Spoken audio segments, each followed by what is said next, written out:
So the reason we're doing this advocacy today is through the Family to Family Network. We've had a number of questions coming through our Family to Family Network leaders asking for information to help their families throughout the state know more about how to do advocacy at all levels. So through the schools, through legislative work, etc., in their community, so through community councils and all along the way. So it's become increasingly more requested in this past month with schools being closed and the legislative session ending. So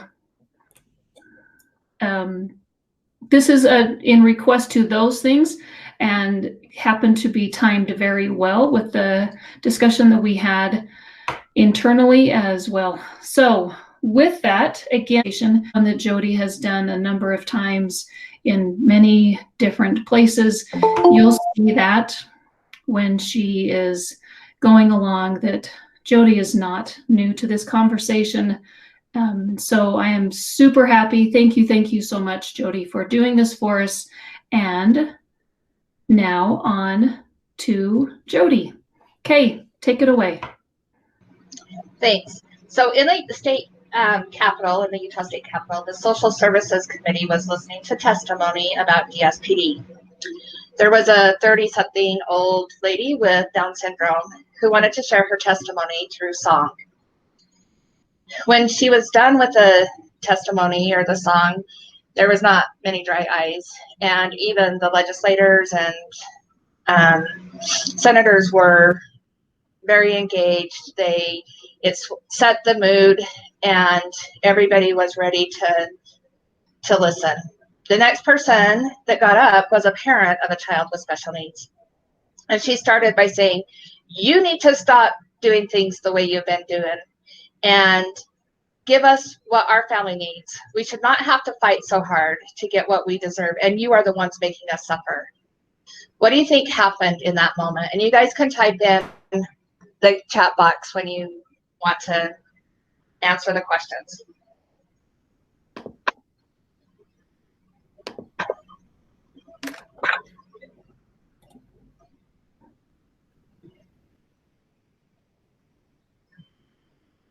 Yeah, it was a mood downer. All the mood was gone. The legislators and senators took a defensive stance, and the entire feeling was gone. I'm not sure if they even heard another word, and what the others had to say wouldn't matter.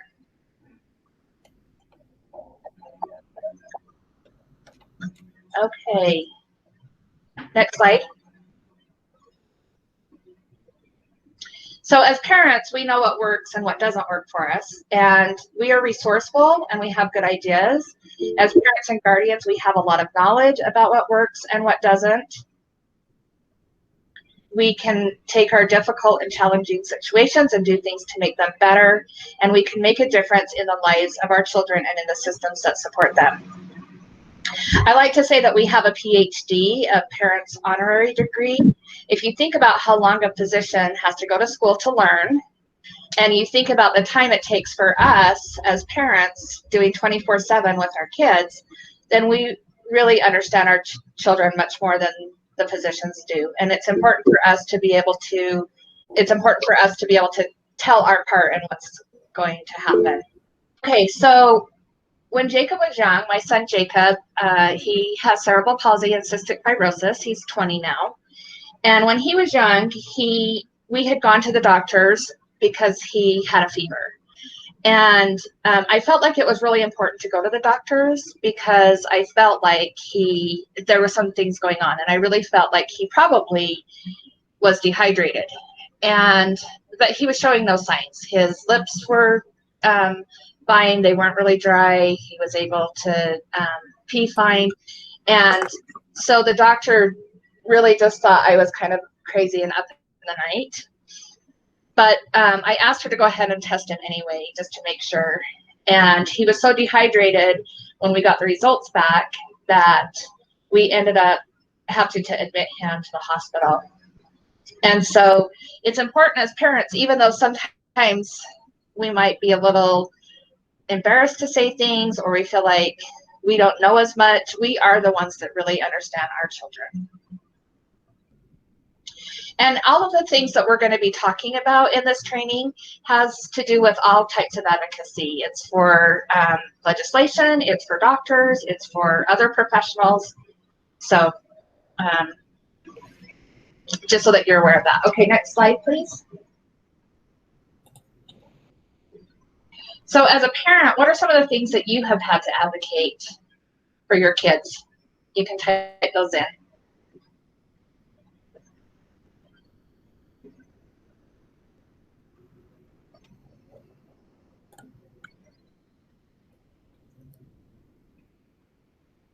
Specific behavior supports, yeah, that for sure.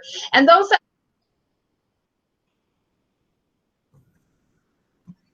So I'm seeing pain control versus mental health support, after school programs, sensory accommodations, speech services in school.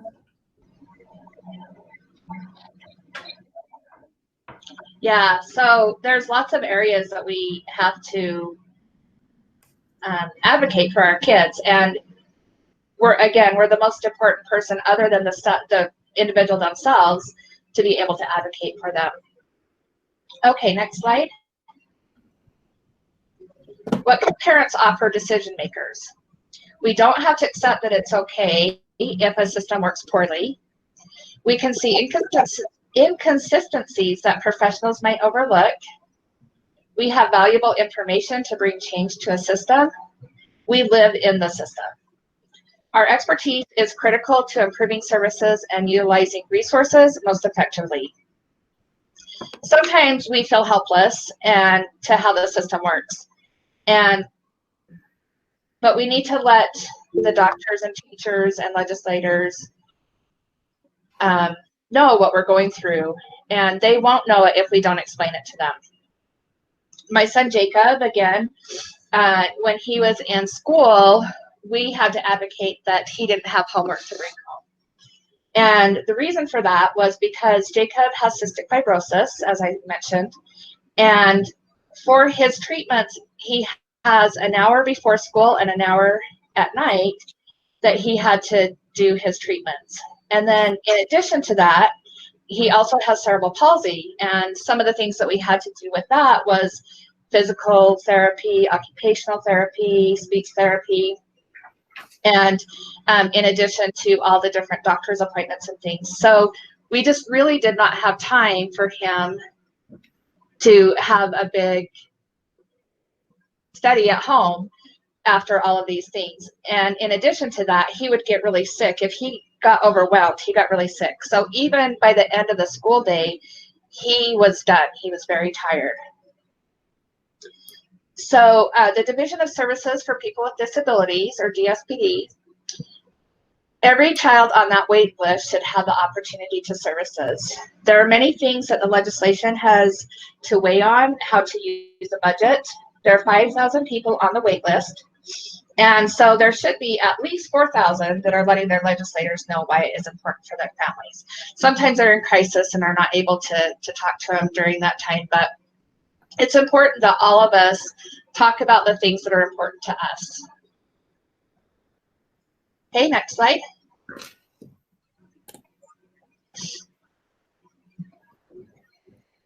The learning journey. Throughout this training and in your journey, remember the following. Various professionals will be well-meaning and attempt to provide information to you whether you are ready or not. You can and should ask for information in a format that you are comfortable with. You are on a journey of lifelong learning and cannot know everything there is to know. Regardless of where you are on the journey, you know your child best and must always bring that expert perspective to conversation. We need to continue to learn things and keep our minds open to what others are thinking, and what they teach us. And we need to continue to learn more and more about what is happening to our children and finding ways that will work for our families. Okay, the next slide. Okay, this is a video. I think the parents in this video probably are working with younger children, But I really liked some of the things that the professionals said and what some of the parents said as well. So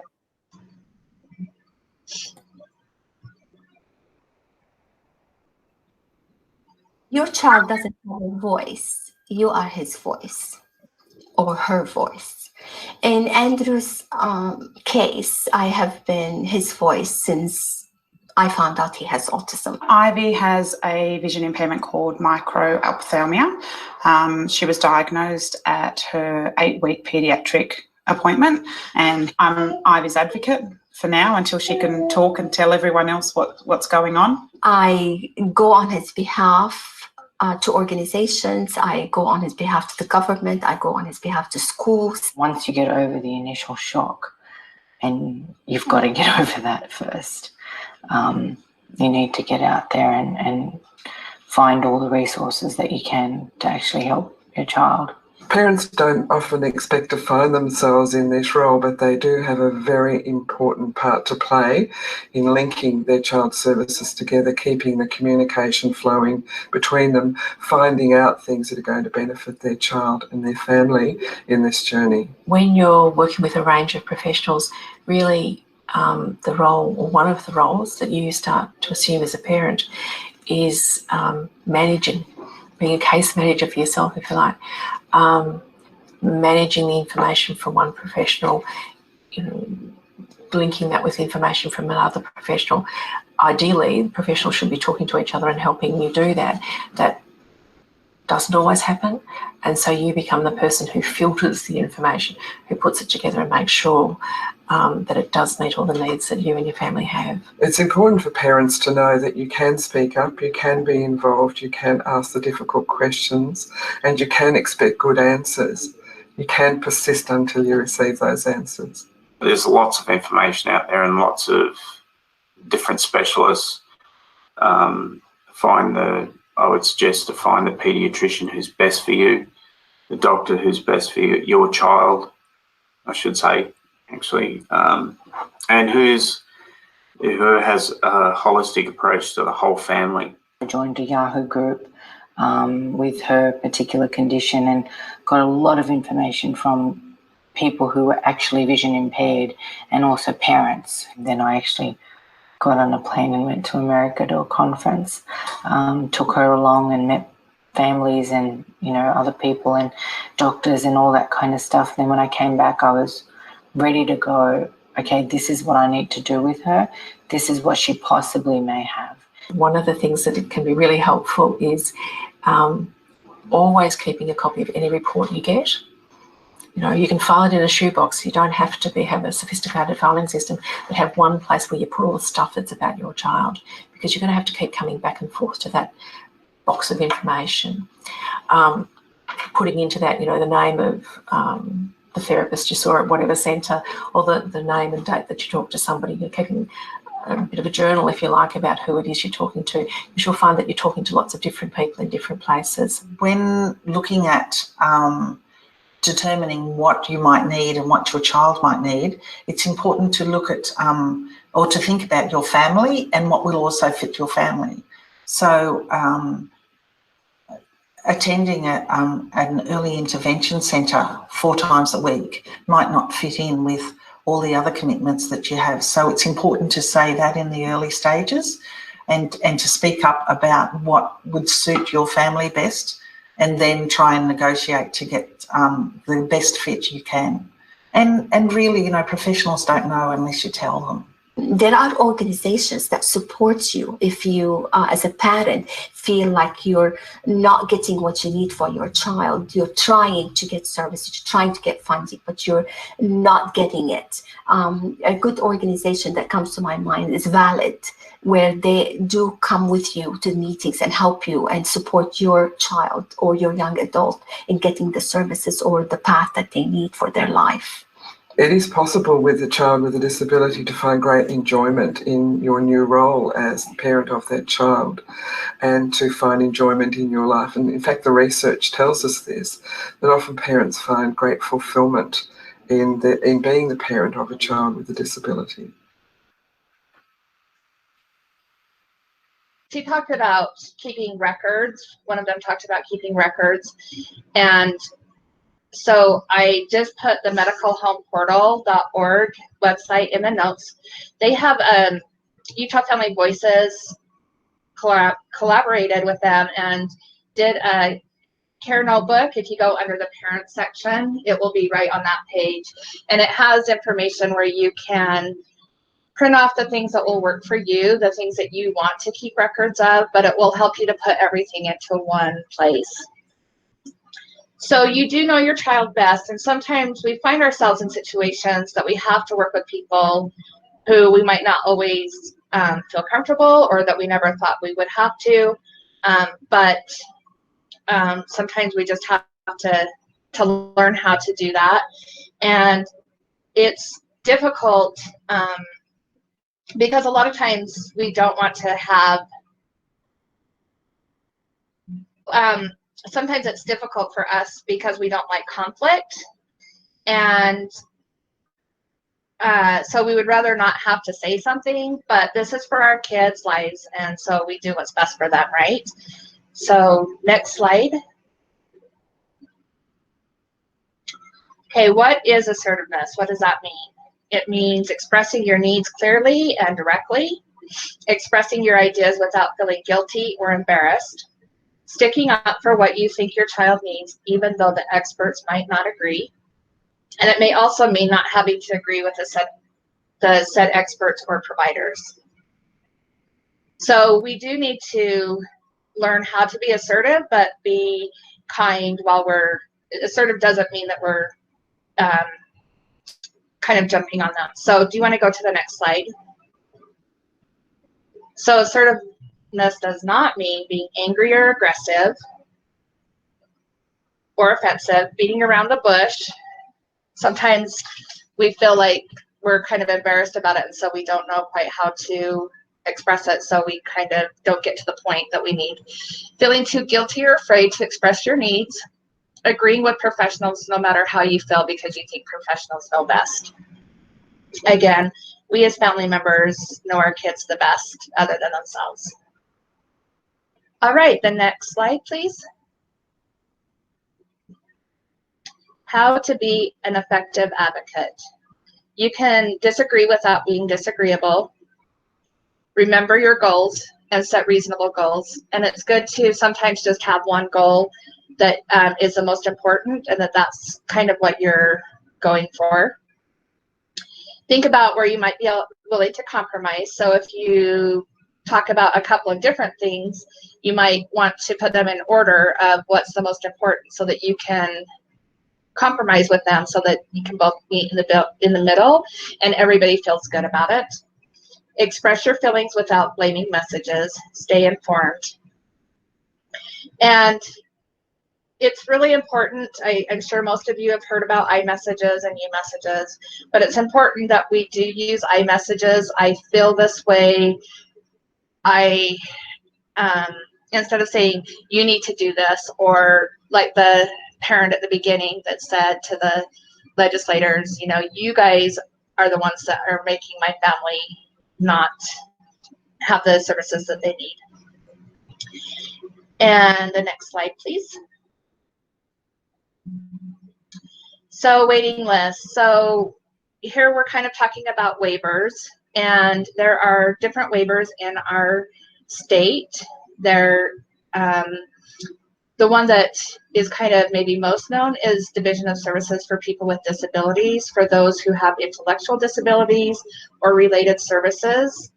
There's the Travis C waiver that helps families that the child has a trach.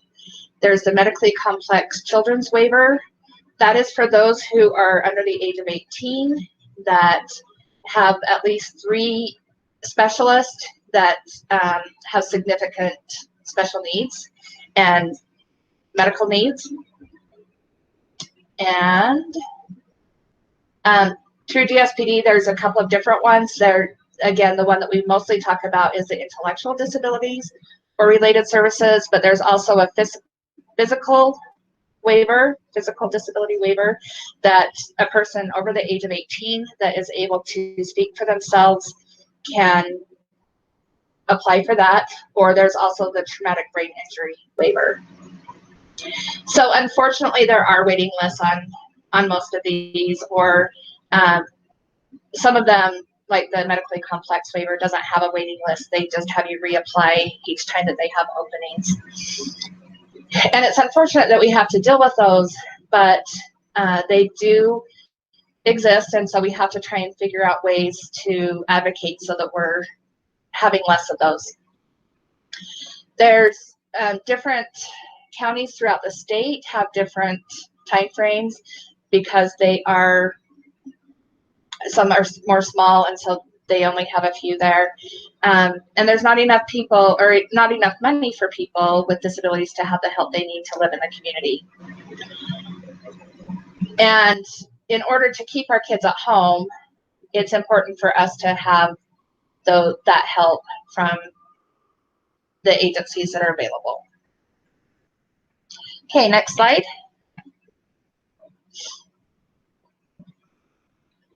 Pointers for advocating on a state level. So we need to let the legislators know how much we need these services. And a lot of people I sometimes hear say that they're not going to apply for DSPD or other waivers because there's just so many people on the waiting list, or it's just going to take too long for them to get services. But if the legislators don't know, right now we have 5,000 people on the waiting list, and if they think that that's all there is in Utah that need the services, it doesn't become as critical to them. But if, you know, we had 40,000 or 30,000 on there, then they would be able to see that the services really do matter to the families and they really need them. Know that legislators talk to each other. So sometimes a legislator will go to another legislator and say, if you will vote for what I'm wanting, then I will vote for what you're wanting.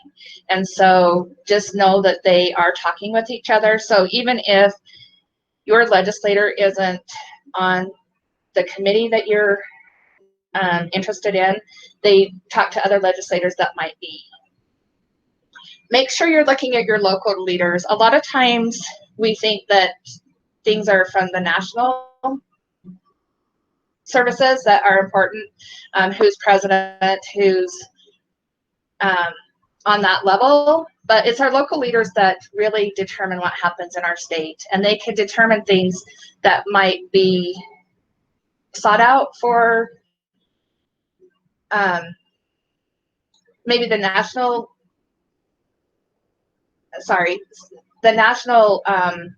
laws. The Utah state can change some of those. I was going to mention that, so we do have waiting lists for those services, but there are additional things happening during our legislative session, like laws for mental health and education. Funding for those services are also very important, and advocacy is necessary for so many things, as well as for people with significant disabilities. There's so much that we can be doing for advocacy across all disability realms. For sure. So I just want to describe my first time going to the legislation, to the Capitol and advocating. It was for DSPD services, and I was really, really nervous. I didn't know if it was worth me going up there, and I had butterflies, and it really was something that was out of my comfort zone. To be honest, as growing up, this was not something that interested me in any kind of politics or any of those types of things. But of course, this became really personal to me, and so I wanted to do that. So it can be overwhelming. It's good to keep to your points, and you will only usually have about 2 minutes, and they do time you. So as soon as that 2 minutes is over, you kind of just stop right there. My mom had talked to me before I went and said, just remember that they're just people, and that they put their pants on the same as you do in the morning. And that was really helpful for me. And that was years ago. So it's something that I always remember when I go up. And it does get easier. And it's, again, very helpful for you to know exactly what your wants are when you're doing that, and that you're keeping it at the bullet points. And you can turn papers in. You know, if you want to write more about your family, you can do that, and you can turn those into all the committee members. Okay, next slide.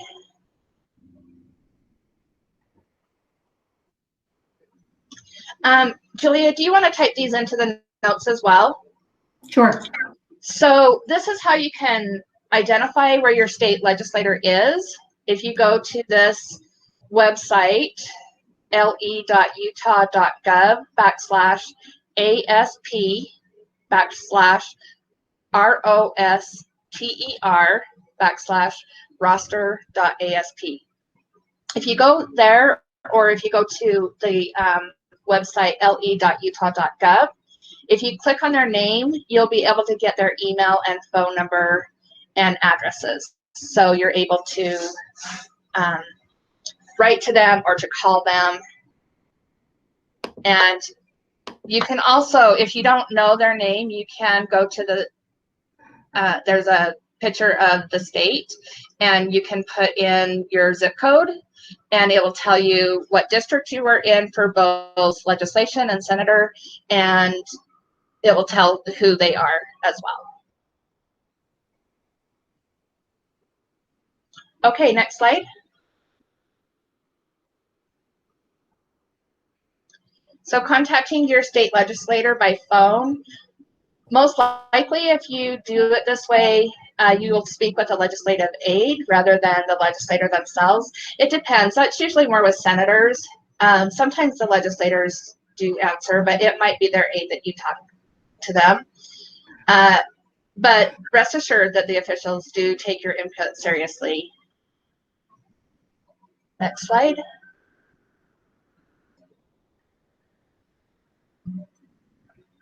Okay, tips for an effective phone call. So introduce yourself and provide your address, telephone number. Make sure you're letting them know that you are one of their constituents, because if you, unless they're on a committee and you're talking to the committee member and explaining what your needs are for the committee, if you're just calling to talk to your legislator, if you don't talk to them and let them know that they're a constituent, then they sometimes won't listen. If your legislator has supported your cause in the past, make sure that you tell them and that you thank them and show your appreciation. Briefly explain your position and how you would like your legislator to vote. Again, even when you're on a phone call, they don't have a lot of time, so they're going to want things brief. Remember to always be courteous and respectful. And in addition to information that's requested, take care to provide it as quickly as possible. And then make sure that you're keeping track of how they vote and what they do. And then be sure and let them know that you are appreciative of how they voted, or that you wish they would have voted in a different way. Another thing that you can do is have the legislators come to your home. So we have done that, and they usually will say that they'll only stay for 20 minutes or so. But we invited 4 other families to come so that we could all explain our position. And the legislator had informed me that he would probably only be able to spend about 20 minutes with us. And he ended up staying for an hour and a half because he really got into what we were talking about and understood that these were important measures. So he did take a lot more time. So that is one way that you can do it. If you live in a rural area, this might be something that might be better than trying to come into Salt Lake, but that is something that you can do. All right, next slide. Right, and Julia just said these tips also work with school, county, and city, and I did see the last thing before it. Basically, it works for all things, and that's kind of what I was talking about at the beginning. Everything that we talk about today will be, right now I'm talking about legislators, but this is good for all advocacy.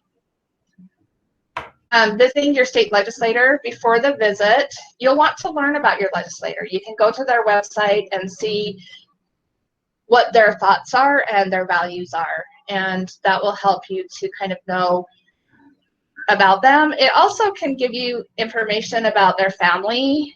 Sometimes they have personal things on there that you might connect with them in that way. So it's good to kind of find out more about them before you visit them or call them or write to them. Prepare a bullet-pointed written statement that you can leave behind. Call ahead to make an appointment. And then if you want to meet with your state legislator but you have not made an appointment with them and it's during the session, you can talk to them on the Senate floor. And the way you do that is you go to, there's different floors for the Senate and legislation. So you go to the floor and you let them know that you would like to speak with your senator, and they will you'll write a little note to them, and somebody will bring that note to them, and then they will come out and talk to you. Prepare to wait for this. They'll come out when it's convenient for them if they have time, or they may say that they don't have time, but a lot of times they'll come out and they'll talk to you for a few minutes. And again, make sure that you're being concise and that you know what you want to say, because that time will be very, very limited.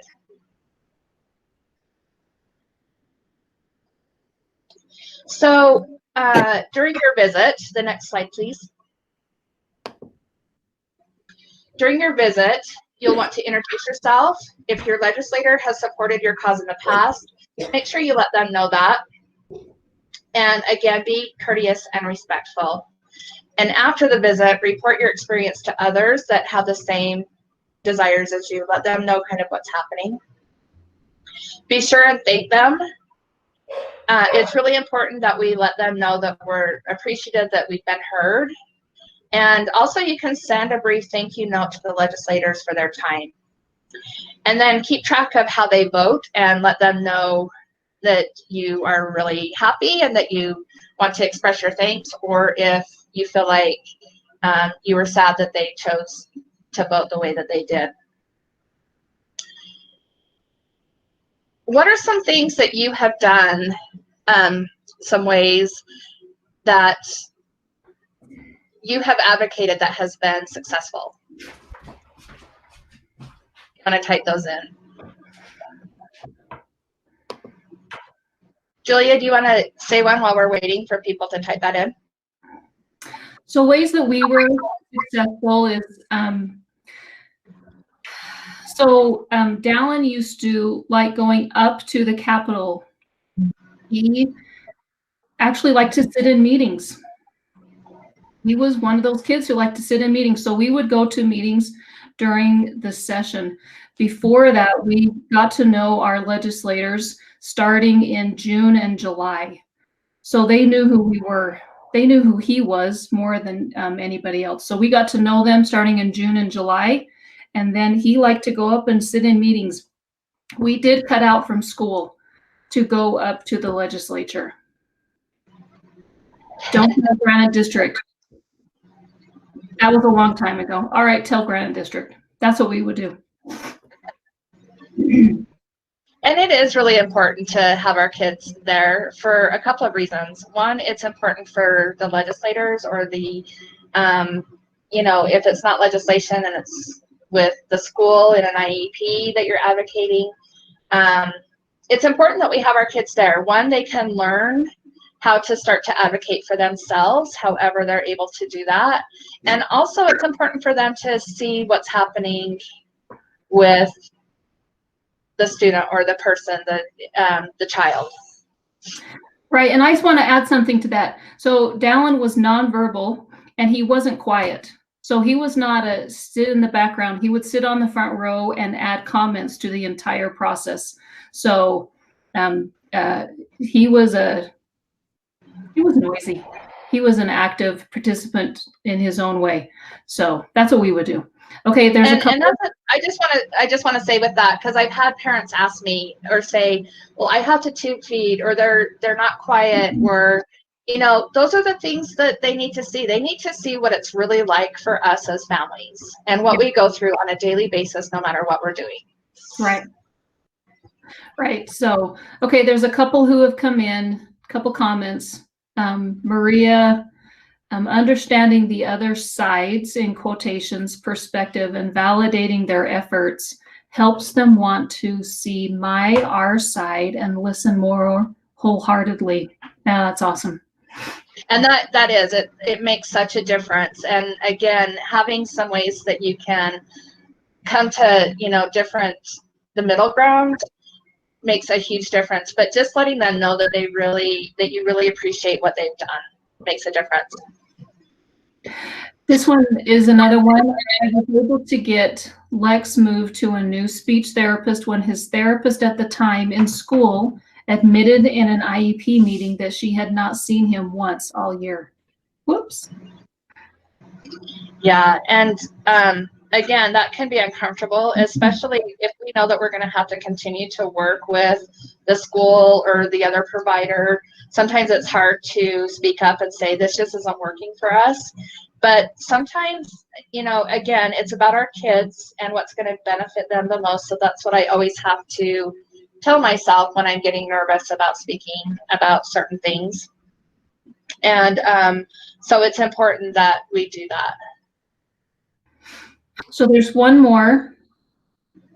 Sometimes I think you have to act. When I was working with an individual with an intellectual disability, she and I just agreed to let her make more decisions about what she wanted to do each day. She was courageous and wanted to try new things. The organization I worked for told me she could only visit the library. How boring. I agree. She started doing new things, going where she wanted, and gained trust from her legal guardians. This wasn't a public policy thing, but this is how I have helped a person. Well said. Thank you. Okay. All right, next slide. All right, so if you're wanting to contact your state legislator by a letter or email, here's some ways that you can address them. The Honorable John Doe, state senator or representative, and then Dear Senator or Representative Doe. So those are some ways that you can do that. And it's also important with other professionals that we, that we are respectful in how we're addressing them as well. Okay, next slide.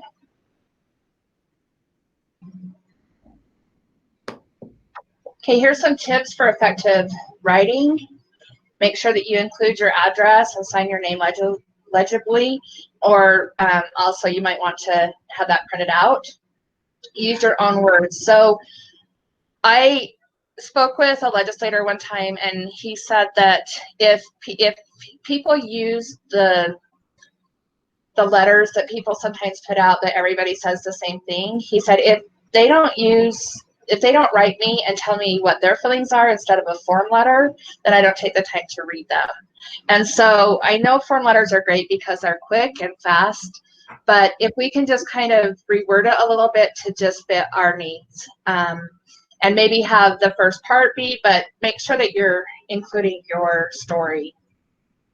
Make sure that your position is clear and that you state what you want them to do. Be brief and to the point. Identify the bill or the number and title. Oh, here's the form letters. They're not as effective. Be courteous even if you disagree. Never be angry, threatening, or rude. And ask the legislator to reply and explain his or her position on the issue. That same legislator also told me that if he hears from 3 constituents, that's a lot. I had asked him specifically how many people he felt like he really took notice. And he said that it was 3. And I found that really interesting because I think we always think that other people are writing them or calling them or talking to them. But our voice really does matter because that is such a small percentage. Again, after you send your letter, make sure you're keeping track of how they voted and then letting them know how much you're thankful for how they did, or let them know that you're saddened by that in a very respectful way. All right, then next slide. Oh, sorry, let's go down one and we'll have to come back to this one. Sorry. So this is a legislative coalition for people with disabilities, the LCPD, and they are a great way for you to hear what is being looked at in legislation for those with disabilities. They have meetings once a month and during the legislative session once a week. They put out the bills, what are being looked at and how it affects those of us that have families that have an individual with special needs. You do have to be a member of the Legislative Coalition for People with Disabilities for 30 days if you want to vote in their meetings on how and when you vote, it's kind of if you're supporting what the legislator is saying or if you disagree. But you can go to their website and become a member. It's very simple. The website's there. Julia, do you want to put it in the notes as well? So if they want to copy that. And then they also will be sending you updates and different things of what's happening in the legislation. All right, next slide. This is my contact information. The next slide. So the Utah Parent Center loves to be able to do these trainings for families, and donations that we receive helps us to do more of these trainings. If you know of anyone that might want to donate, we would appreciate you giving them our information. All right, will you go back to the video now?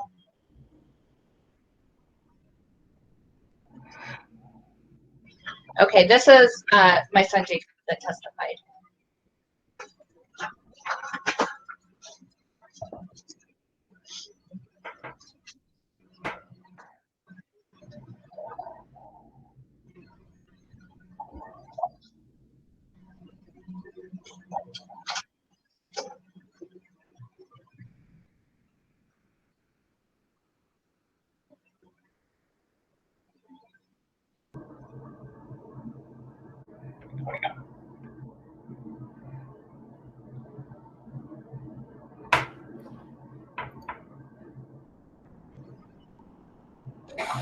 Well, what I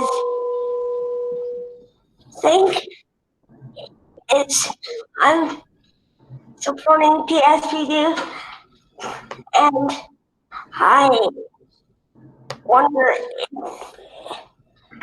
I ask you very important people to think of this when you're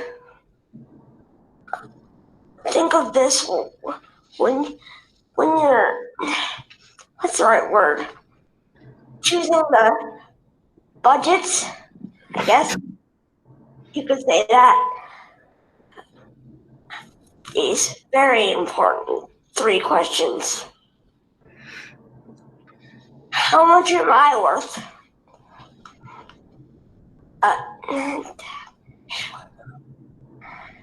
How much are my friends worth? And how much is my family worth? And I just like for you to think about that as you're deciding the budget cuts. And thank you. Jacob, thank you. You did an awesome job with your comments. Thank you.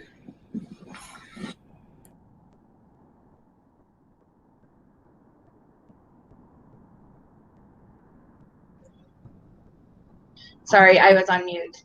So our kids are worth everything, right? And we have to help advocate for them and teaching them how to advocate as well. And that is it. Here's my contact information if anybody needs anything. Thank you very much. If anybody has other comments that they want to put in the chat, we can discuss those. Or if you have success stories from doing school-related advocacy or with your medical providers, would love to hear those.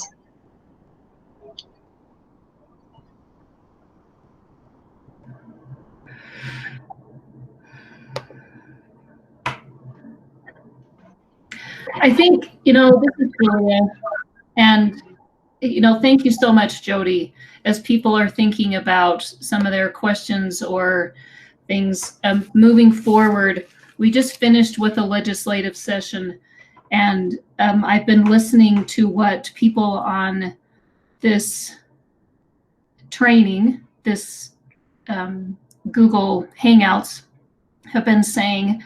And understanding that many people know how to do advocacy, and we're looking about how to look out for what other parents need out there, and how do we help the students that are out there and help people who are in our communities.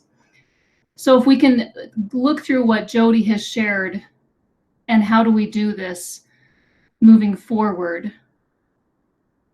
Just a thank you again for this information today, and thoughts as we're going forward. We'd love to work more with people across our state and across our communities. So if you have questions, if we can help work together in a next collaborative way, we'd love to hear your thoughts, and keep doing this. Thank you so much. Thank you, Jody. This was great information today.